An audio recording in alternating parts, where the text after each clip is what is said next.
تخرجوا فين في العيد؟ تدخلوا فيلم ريستارت ولا فيلم المشروع اكس ولا حاجة تانية خالص؟ تعالوا اقول. انا واحدة ما بحبش الخروج في العيد ولا بحب دخول سينمات في العيد لان الدنيا بتبقى زحمة جدا جدا جدا. بس انا دخلت فيلم ريستارت.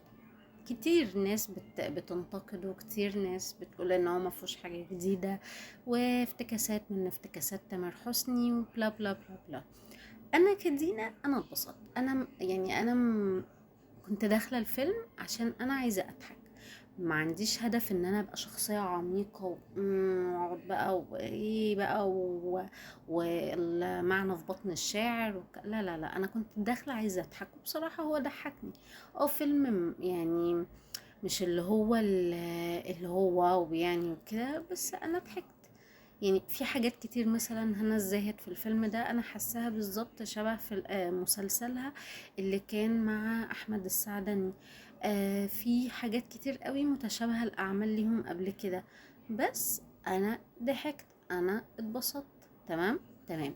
نيجي بقى لفيلم المشروع اكس، بطولة طبعا كريم عبد العزيز وياسمين صبري. ناس كتير من اللي انا اعرفهم دخلوا الفيلم وبيقولوا عليه وحش قوي وان هو طويل جدا وي وي وي. انا ما دخلتوش فما اقدرش احكم، لان انا لما دخلت ريستارت انا اتبسطت زي ما ناس كتير قوي بتنتقده. فيعني ده مش مقياس، ولا انا اللي هاجي هقول لكم ادخلوا ده وما تدخلوش ده ولا بتاع.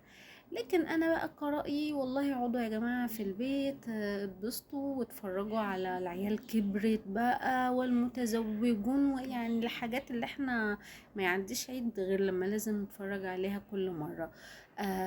وطبعا في كمان في افلام نزلت زي سيكو سيكو على يانجو بلاي. انا لسه متفرجه عليه النهارده وحاسه ان هو ما كانش يستاهل الضجه الكبيره قوي دي، بس برضو ممكن يعجب ناس كتير، فكل واحد وله رأيه. انا لا ناقدة ولا بتاع، انا صحفية عادي جدا وبقول رأيي. لكن انا لا واحدة هقعد انتقد في العمل ولا بتاع، لا ماليش دعوة. انا واحدة عادي ضحكت في فيلم سيكو سيكو، بس مش اللي هو كنت حاسة الناس بتتكلم عليه بالطريقة دي. فممكن تتفرجوا برضو عليه وانتوا في البيت. في طبعا بقى الافلام اللي بتقعد تنزل كل سنة دي على التلفزيون، في المسرحيات طبعا اللي احنا زي ما قلت متزوجون، والحاجات الكتير اللي احنا بنتفرج عليها.